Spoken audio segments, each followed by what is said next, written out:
Hey everyone, hope you all are doing well and getting ready for the holiday season.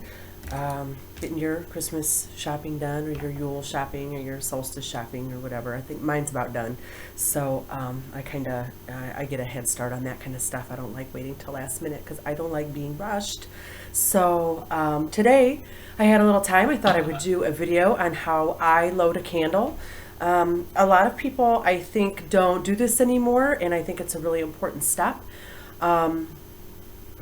Where for part of your ritual work, your spell work, your workings, spell casting, whatever you want to call it. So I'm going to show you my method, and hopefully I think it's very simple. And hopefully it'll be something that you can introduce into your practice if you're not doing it already. Like I said, I think it's extremely important. I do it for any candle that I'm going to use in my personal work or for my client work. So what we're going to start with, I'm going to tilt this down just so you can see everything really quickly. So this is the candle I'm going to be loading. This is my herbal mixture, which I'll get into what is here. We're working on prosperity right now. This is the candle I'm going to use to seal it all. There's some pyrite and there's some little tiny slips of paper here we're going to write our petitions on. And of course I have a paring knife. So this is the paring knife I use. These work best for me, this exact shape, okay? So, and these aren't sharp at all. This little curve right here, and this is the style of candle I use. This is called a coach candle. They call it this because this is the size that were used in the 2 lamps that were on the back of stagecoaches when people used to travel by stagecoach or by carriage. So I offer these on my site, which there will be a link to. They're called 6-inch conjure candles on my site. They come in just about any color that you would need.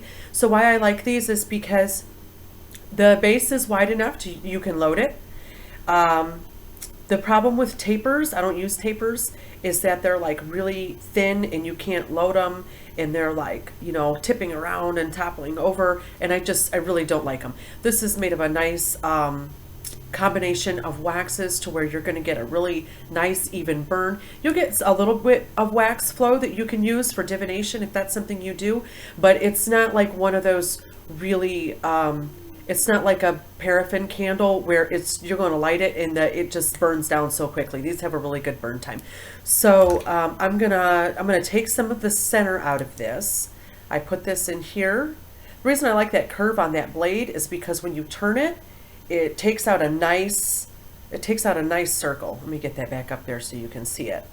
And you're gonna want to go in 3/4 of an inch, I would say. You can't really see in there, but you know what I'm doing. 3/4 of an inch. If you start prying too much or making your hole too wide, you're going to crack this base of your candle off, okay? So don't do that. Just try to get it deep, but stay, give this a good, what is that, almost a 1/2 inch barrier there, so you don't crack your candle, okay? So we're getting that pretty hollowed out. I think that's pretty good. Make sure you have all your things ready ahead of time, because once you start doing this, it's hard to like put it down and go get something else, because your stuff will fall out, or wax will go everywhere. So okay, so next thing we have our herbal mixture here, which I have done. This is how I prefer to layer ingredients. I call this building a pyramid of Ashe. So I have started with roots, then we go to aerial parts, then we go to flowers, then we go to seeds.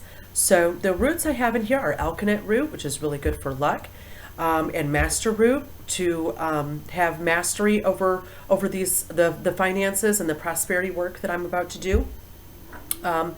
The next two, the ones I have for aerial parts, would be spearmint. Spearmint you can use. You can also use mint in love. The idea with the growth habit of mints is that they're very invasive, and they have a like spreading sort of binding habit. They will choke out other plants.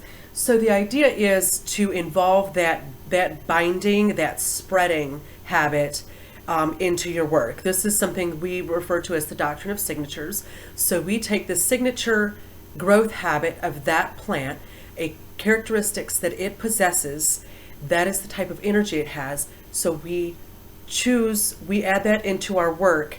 What type of work we're doing is how we're choosing these plants, how we want to involve their energy and their growth habit into our work.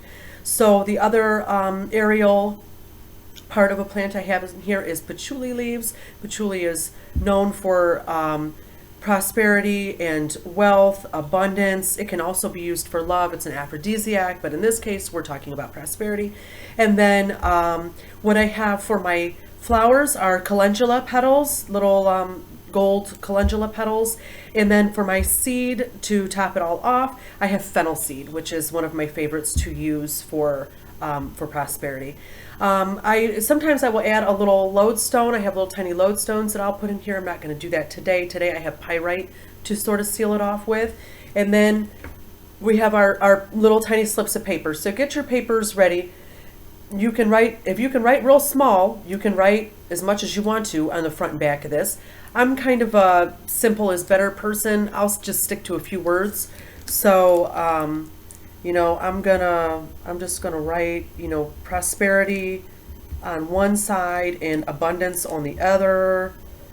And we're gonna roll this up into a little tiny scroll, which is probably easier for you because you don't have big long nails like I do, or maybe you do, I don't know. Let's get our candle ready that we're gonna seal this off with. And okay, so I've got that rolled up pretty small. I'm going to bring you down here. I'm inserting that into my candle. Okay, so that's in there. This would also be a time, I almost forgot, to put your oil in. Okay, I didn't mention that part. It's something you'll need. You don't need it, but I love oils, as you all know, because I make about 400 different kinds of them on my site. So our oil is dropped in, okay, and as we're doing this, of course, we are, you know, loading it also with our intention. We're thinking about building the pyramid of Ashe with these herbs that we're using. We're going through the growth habits of these plants in our mind and how that relays to the prosperity and the intent in the abundance that we're bringing into our life. So now, so you've got that filled. It's pretty filled. You have this other candle going here, okay? Whoop, made a mess. And I'm gonna bring this down a little bit so you can kind of see what I'm doing. We're gonna seal this off, okay? I work in a clockwise manner for things that I am drawing to me. This will be drawing prosperity either to myself or a client. I'll probably use it for a client. So I go clockwise for that, okay? If you were doing a candle for protection or banishing or something maybe reverse or you wanted to get rid of, I would drip wax in a counterclockwise direction. So the more detailed you can be, the better. It's just like baking a cake or following any recipe. The more closely you follow the recipe, the better it's going to turn out. You can't just fudge and it says, oh, it's a quarter cup of flour and you put in, you know, a half a cup of flour. That you can't, it's not going to turn out right, you know? So try to be as detailed as possible. Let this is setting up a little bit here. I'm going to blow on it to, so now, you know, it's kind of lumpy. It's not even, okay? So what we do now is I will put it back into this mixture just real lightly and give it a press and a turn, which is going to cap off that bottom and make it flat so it stands up again by itself. So a lot of people get concerned about that, and so when you look at it, see it's totally smushed flat. People say, oh, how do you get it to stand up? Well, it's real easy. I just showed you. So now I'm going to come over here. This is my mineral part here. I'm going to press it into my pyrite dust. And now you have a beautifully loaded candle, beautiful flat bottom, loaded with your petition, your intent. And you can get really creative with the petition. You can draw all types of symbols. You know, there's all kinds of stuff that you can do with it. So that is my method of loading a candle. I'm going to try to lower this down a little bit so maybe you can see me and it. Um,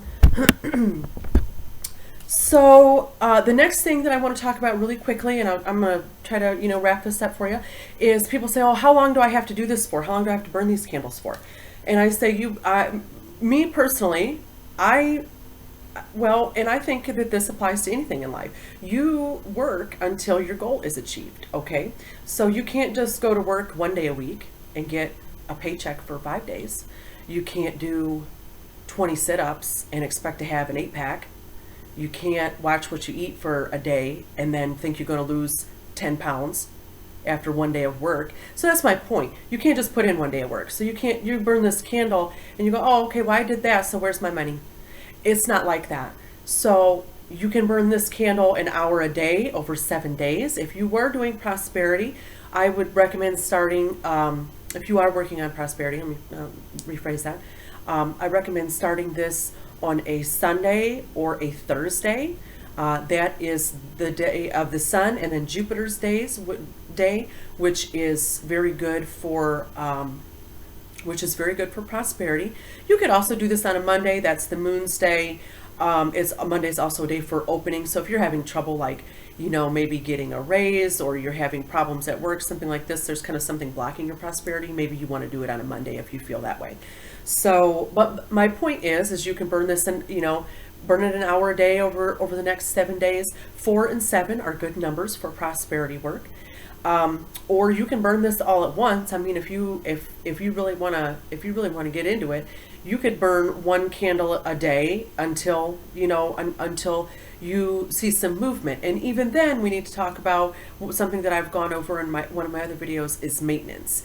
So once things get going and you start having some cash flow coming in, or you got your raise at work or whatever, don't just stop the work all of a sudden. Give it a little while longer to keep feeding that, okay? So we want the spirits to see, how hard we're working on this. We don't want it to appear that, oh, well, we got our money, so we're out now.